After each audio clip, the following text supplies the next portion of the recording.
evening's guest star, the ever-popular and famous conductor, composer, organist, choir director, and all-around good guy, Mr. Kim Kluge.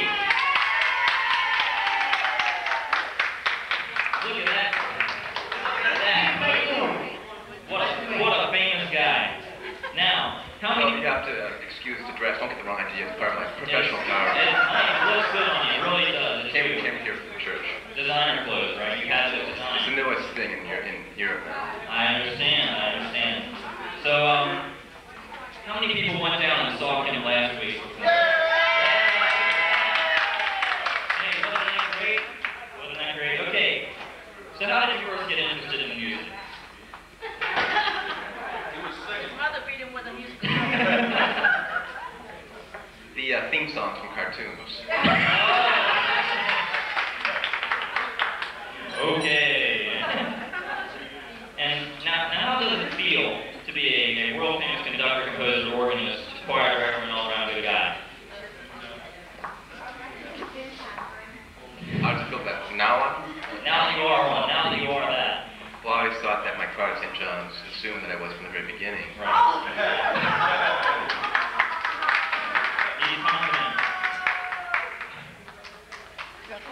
Let's see. Seems that I've gone ahead of myself. Oh, well. Backstage.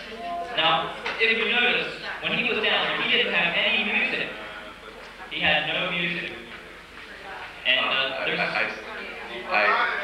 there's a story behind that. Actually, I didn't want to tell people this, but I don't know how to read music. Well, no, I mean, you're trying to be modest. I know what actually happened was you were coming down, what was it, 95 on the way in, and you had the window down, and a gust of wind came up, was it?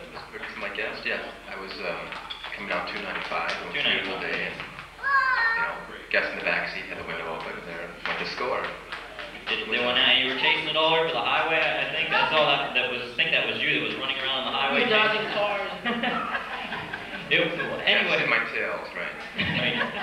It looked neat in the tuxedo with the long tails. So anyway, he got there and he didn't have any music, and I think he told me afterwards he faked the entire thing.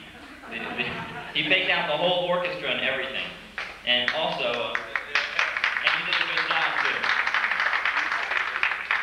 And you weren't nervous up there, were you?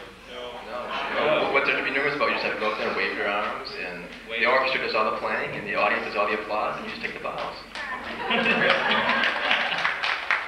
Now, speaking of taking bows, James and I in our own private box in the back, we were watching, and we noticed that, did you notice he came out several times onto the stage and bounced him up?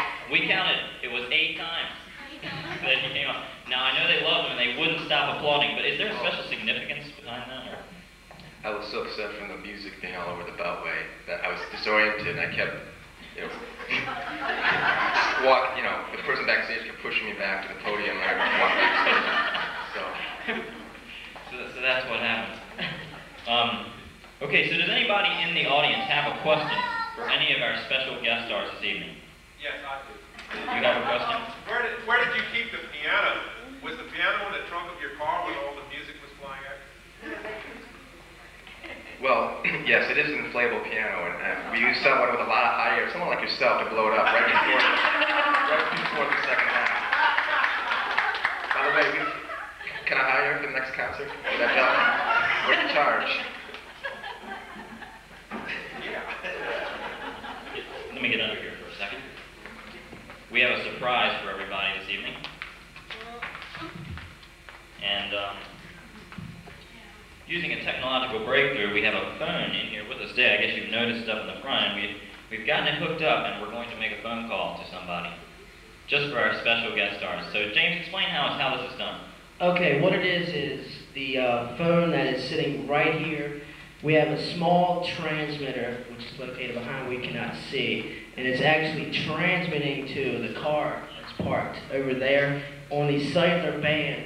So it's actually being billed on my father's bill right now at 95 cents a minute. So nobody in the church actually needs to worry about this. Right, but it's operating on the cellular frequency. It's going over to the repeater, so there's nothing to worry about, and it's also cordless. Okay, so are we ready, James? I believe so. We are. Okay, let's roll with this one.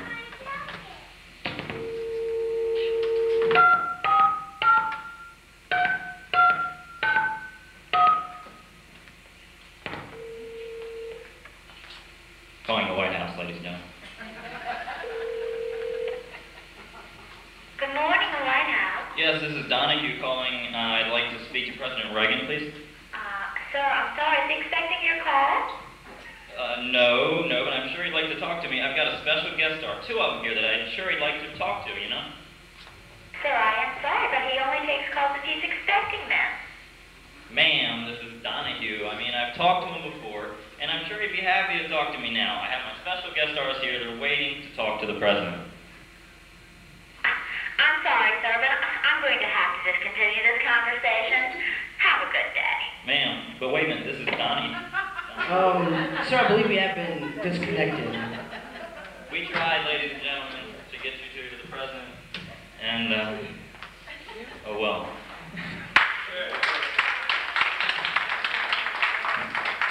So, are there any other final questions for our special guest stars? Nothing anywhere? So, That's the end of our agenda for this evening. That's the wrap up. Or whatever. So, thank you so much. Thank you. You've been a fine audience. Thank you.